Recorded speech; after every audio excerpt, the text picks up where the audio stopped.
दोस्तों, इस कहानी की शुरुआत होती है एक बिजनेसमैन से जो अपने बिजनेस को लेकर काफी चिंता किया करता था कि क्या होगा आगे आने वाले कल में और कैसे काम आगे बढ़ेगा और उनके इस व्यवसाय को उनका बच्चा संभाल पाएगा या नहीं। दोस्तों, उस बिजनेसमैन का एक लड़का भी था जो उनसे काफी बार कहता रहता था कि पापा, आप मुझे हमारे इस बिजनेस को संभालने का एक मौका दीजिए, क्योंकि अब मुझे भी बिजनेस करना आ गया है।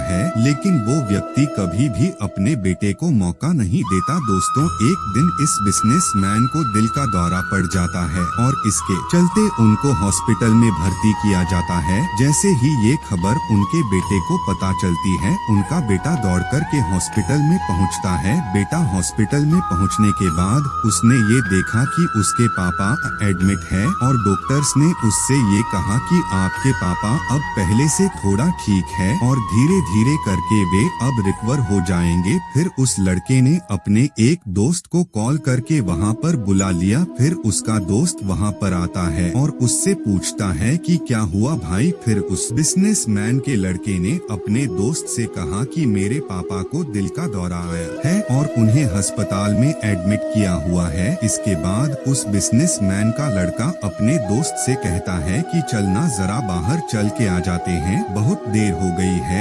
फिर वो दोनों अस्पताल से बाहर चले जाते हैं। जब वो दोनों अस्पताल से बाहर निकले तब उनको एक आइसक्रीम वाला दिखाई देता है। फिर उस बिजनेसमैन के लड़के ने अपने दोस्त से कहा है कि भाई आ जाओ, आइसक्रीम खाते हैं। ये बात सुनकर उसका दोस्त थोड़ा चौंकता है और मन ही मन कहता है कि अरे ये क्या पागलपन है, पापा अंदर भर्ती है और ये यहाँ पर आइसक्रीम खाने की सोच रहा है। फिर उन दोनों ने आइसक्रीम खरीद ली और वे दोनों आइसक्रीम खाने लगे। लेकिन उसका जो दोस्त था ना, उससे ये रहा नहीं गया और उसने अपने दोस्त से पूछ लिया कि भाई, मुझे समझ नहीं आ रहा है कि तुम्हारे बिजनेस का आगे क्या होगा और तुम्हारे पापा की तबीयत भी ठीक नहीं है और तू यहाँ आइसक्रीम खा रहा है, मुझे कुछ समझ में ही नहीं आ रहा है। फिर ये जो बिजनेसमैन का लड़का था ना, और उसने जो बात कही अपने मित्र से कहा कि मुझे ये मालूम है कि तू ये सोच रहा होगा कि मेरे पापा एडमिट है, यहाँ पर आइसक्रीम चल रही है, मजे चल रहे हैं, पर ऐसा कुछ नहीं है। मैं भगवान श्री कृष्ण का बहुत बड़ा भक्त हूँ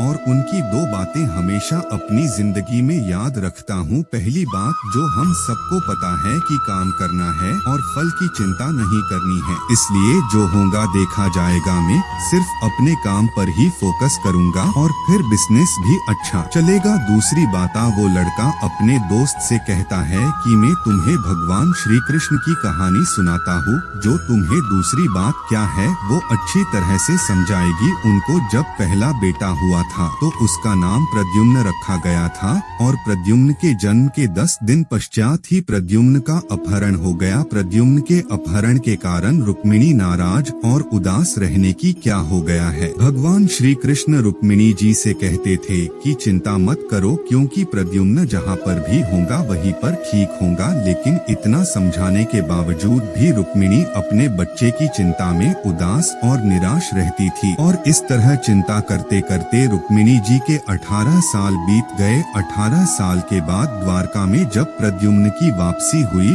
और जब प्रद्युम्न द्वारका में वापस आए तो उनके साथ में उनकी पत्नी मायावती भी थी। अब समस्या ये थी कि मायावती की उम्र प्रद्युम्न से 20 साल ज्यादा थी। वहाँ रुक्मिणी पहले तो खुश हुई कि बच्चा वापस आ गया और फिर दुखी हो गई क्योंकि इतनी बड़ी लड़की से शादी की। इसलिए रुक्मिणी फिर से भगवान श्री कृष्ण से जाकर कहने लगी कि ये क्या हो गया। फिर भगवान श्री कृष्ण जी ने माँ रुक्मिणी जी से कहा कि जो गया है उसको स्वीकार कर लो और आगे बढ़ो और चिंता करो। लेकिन माँ रुक्मिणी ये कह रही थी कि बड़ी लड़की से शादी क्यों कर ली और ये ही लड़की मिली थी क्या, और इस बात को स्वीकार नहीं कर पा रही थी। इसके कारण 8 साल तक माँ रुक्मिणी जी दुखी और निराश रही और 8 साल के बाद रुक्मिणी जी ने ये स्वीकार कर लिया कि प्रद्युम्न ने जो यह शादी करी थी वो ठीक है और इसके लिए ज्यादा चिंता करने की जरूरत नहीं है, और उस शादी को उन्होंने स्वीकार कर लिया। दोस्तों, एक तरीके से माँ रुक्मिणी जी ने अपने जिंदगी के 26 साल उदासी में बिता दिए। इस कहानी को खत्म करते हुए वो लड़का